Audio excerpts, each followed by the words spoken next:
অনেক দিন পরে চলে আসলাম আবার টাপু সোনা ব্লগ নিয়ে। ছোটো টাপুকে নিয়ে আমরা পাহাড়ে, আমরা দার্জিলিং মেলে করে এনজিপির দিকে রওনা দিচ্ছি। তার মাঝখান দিয়ে ট্রেনের দিকে বেশ মনোরম দৃশ্য দেখা যাচ্ছে। টাপু আবার ট্রেনে চড়তে খুবই ভালোবাসে। তুমি কোথায় যাচ্ছ? কোথায় যাচ্ছ?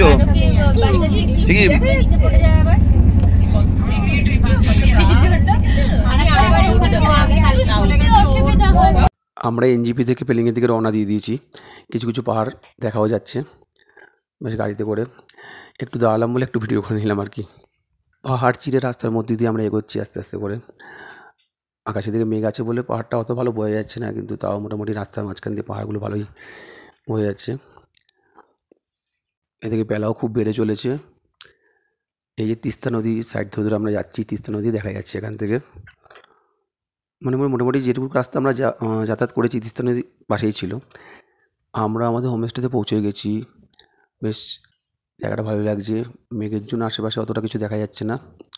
আমাদের রুমে আমরা চলে এসেছি। রুমগুলো খুব সুন্দর, জায়গাটা খুবই সুন্দর। জায়গার ভিডিওটা এখন না সন্ধ্যা হতে চলেছে, করা যাবে না, কালকে করতে হবে। চলে যাবো, চলে যাবো। তুই শহর তাহলে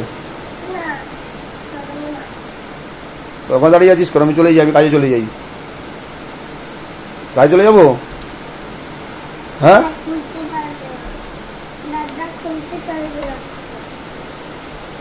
দুষ্টুমি করলে কিন্তু আমি চলে যাবো। বাবা খাটে উঠে চুপ করে বসো। ওই যে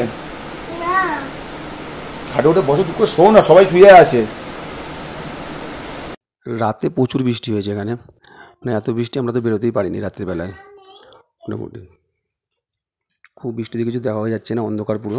আমার ঘুম 3:30টার সময় ভেঙে যায়। 3:30টার সময় আমি বাইরে বেরিয়ে দেখছি আর কি। মোটামুটি একদম পরিষ্কার দেখা যাচ্ছে না কিছুই। তাও মোটামুটি কিছুটা কাঞ্চনজঙ্ঘা এখান থেকে দেখা যাচ্ছে। হ্যাঁ, আসছে, কিছুটা বোঝা যাচ্ছে আর কি। পুরো সাদা হয়ে আছে একেবারে। বেলা বাড়লে নাকি আরও পরিষ্কার দেখা যাবে, যদি মেঘ না থাকে, মানে ওয়েদারে সাপোর্ট থাকলে পরিষ্কার দেখা যাবে আর কি। নিজের রুম থেকে বেরিয়ে এত সুন্দর কাঞ্চনজঙ্ঘার ভিউ দেখা যাবে আমি নিজেও ভাবতে পারিনি। আমি তো কালকে ভেবেছিলাম কিছু দেখতেই পাবো না, যাক আজকে কাঞ্চনজঙ্ঘা দেখতে পেয়েছি, এটা সবথেকে বড় ব্যাপার। এখন আকাশ পুরোপুরি পরিষ্কারই আছে, একদম কাঞ্চনজঙ্ঘা পরিষ্কার দেখা যাচ্ছে। কাঞ্চনজঙ্ঘা দেখতে দেখতে চা খাওয়ার মজাই আলাদা। সকালে আমরা ফার্স্ট চাটা কাঞ্চনজঙ্ঘা দেখতে দেখতেই খাচ্ছি। খুবই ভালো লাগছে এই জায়গাটাতে। ঠান্ডা আছে হালকা। এইদিকে ঠান্ডাটা যত রাত বাড়তে থাকে তত বাড়তে থাকে। সকালের দিকে ঠান্ডাটা কমই থাকে, রোদ ওঠে বলে, কিন্তু বিকালের দিকে প্রচুর ঠান্ডা থাকে।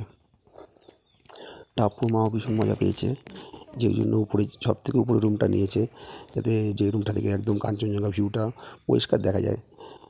যেহেতু আজকে মেঘ ছিল না বলে আমরা পরিষ্কার দেখতে পেয়েছি। তা অনেকক্ষণই দেখা গেছে মোটামুটি। আমরা যে হোমস্টেতে ছিলাম তার পুরো ভিডিওটা আমি করলাম। এত সুন্দর পাহাড়ের গায়ে মোটামুটি সব জায়গায় সিঁড়ি করে করে করে করে ওরা হোমস্টে তৈরি করেছে। সব কাঠের রুম, খুবই সুন্দর, দারুণ লাগছে জায়গাটায়। গাছপালা দিয়ে ওরা এত সুন্দর করে সাজিয়েছে। প্রচুর গাছও আছে, ওদের নিজের হাতে লাগানো অনেক গাছ রয়েছে। এই যে এত উপরে রুম, এর উপরে রুম আছে।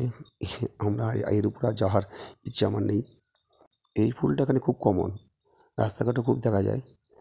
আমি একটা ফটো তুললাম আর কি। টাপ্পু খুবই আনন্দে রয়েছে, সকাল থেকে বাইরে বেরিয়ে রোদের মধ্যে দুষ্টুমি করছে। হ্যাঁ, নানারকম ফটো তোলার জন্য পোজ দিচ্ছে, একবার উঠে বসছে। এখনও কাঞ্চনজঙ্ঘা দেখা যাচ্ছে, বেলা হয়ে গেছে মোটামুটি 8টা তো বেজে গেছে, তারপরেও দেখা যাচ্ছে, যেহেতু মেঘ নেই বলে। সাইড সিটে বেরোবো।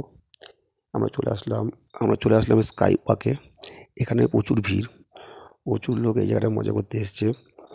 আর এখানে গেলে পুরো উপরে যেতে গেলে জুতো খুলে যেতে হয়। প্রথমে কিছুটা সিঁড়ি আছে, সেগুলো সিঁড়ি ভেঙে উঠতে হবে। প্রচুর লোক রয়েছে, বেশ সুন্দর এই জায়গাটা ঘোরার জন্য সবথেকে বেস্ট। তাই আমরা ফার্স্টে এই পয়েন্টে আসলাম।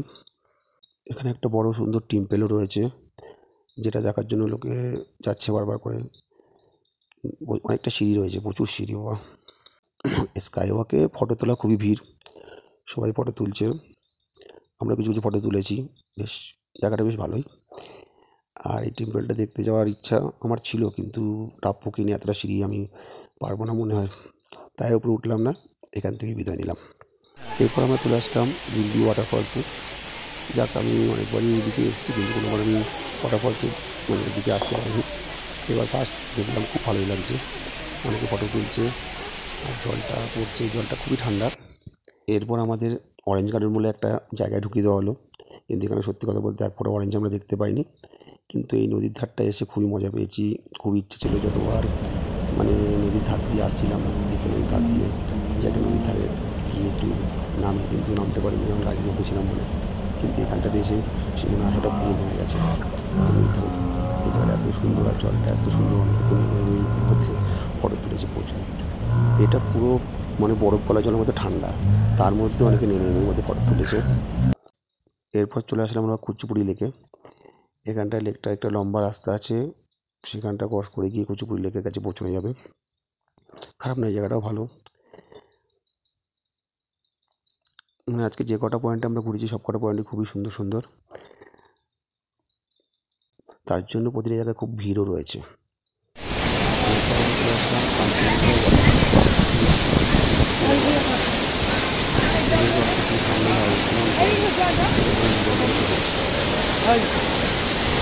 কি হচ্ছে ও? এটা ঝর্ণা পড়ছে কি? এটা যাবে? তুমি যাবে ঝর্ণার কাছে?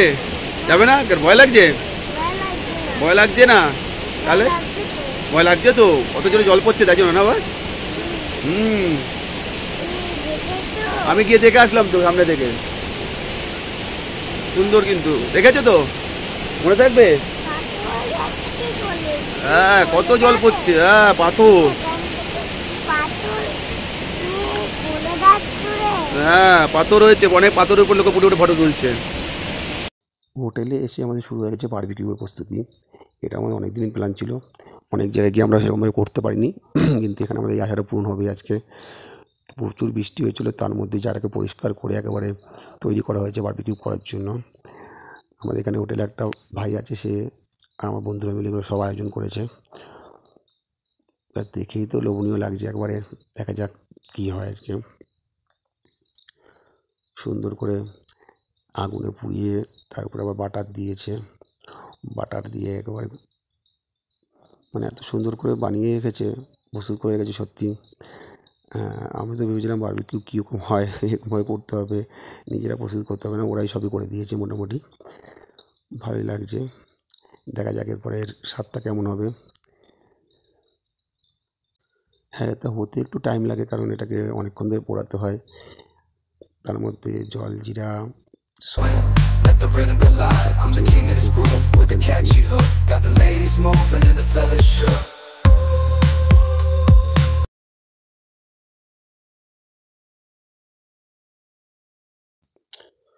পরের দিন আমরা ঘুম থেকে উঠে চলে আসলাম সিংসর ব্রিজে। এটা বহুত লম্বা ব্রিজ আর খুবই উঁচুতে, তাই এটা দেখারও লোকের খুব চোখ, প্রচুর লোক এখানে এসছে। খুবই সুন্দর ব্রিজটা, আমি পুরো ব্রিজের ভিডিওটা করেছি, দুর্দান্ত লাগছে। পিছনের দিকে ভিউটাও খুব সুন্দর, কিন্তু আজকে একটু মেঘলা আছে বলে অতটা পরিষ্কার দেখা যাচ্ছে না, তাও খুবই সুন্দর লাগছে। প্রচুর লোক এসছে ব্রিজে ফটো তুলতে, প্রচুর লোক তুলছে ফটো। আজকে আমাদের বেশি পয়েন্ট নেই বলে আমরা এই জায়গাটায় বেশি টাইম কাটাচ্ছি, সবাই মিলে এই জায়গাটায় অনেক ফটো তুলছে। আর একটু ঠান্ডা ঠান্ডাও আছে, যারা বেশ ভালো লাগছে ওর জন্য সবারই, কারণ গাড়িতে করে আসার সময় গরম লাগছিলো, কারণ রোদ উঠে গেলে একটু গরম লাগেই। কিন্তু পেলিংয়ের দিকে বেশ মেঘলাই আছে। টাপুর মা খুব ফটো তুলছে, টাপ্পু তো মায়ের হাত ধরে খুব ব্রিজে হাঁটাচলা করছে, আজকাল ভয় পাচ্ছে না। সেখানে কাছের ব্রিজের উপরে এত ভয় পাচ্ছিলো, কোলে উঠে বসেছিল, নিচের দিকে তাকালে সত্যি ভয় লাগছিলো গাছের ব্রিজটাতে, আমারও একটু একটু ভয় লাগছিলো। এখানে সেই ভয়টা নেই টাপ্পুর। এরপর আমরা চলে আসলাম মনেস্ট্রিতে। এই জায়গাটা খুবই সুন্দর, খুবই উঁচুতে, তাই জায়গায় বেশ ঠান্ডা ঠান্ডা হাওয়া দিচ্ছে, খুব সুন্দর জায়গাটা। এইটাতে নাকি মানে খুব ঠান্ডার সময় মাঝে মাঝে বরফও পড়ে এই জায়গাটাতে, আর এর ভিউটাও খুব সুন্দর। আস্তে চালাবেন ডাক্তারবাবু, গাড়ি পুলিশ গাড়িটা আসেন দিকে ডাক্তারবাবু, এই গাড়ি স্টার্ট হয়েছে, আসেন। শেষে এই টুরে সব থেকে সেরা ভিউজটা দিয়ে শেষ করলাম।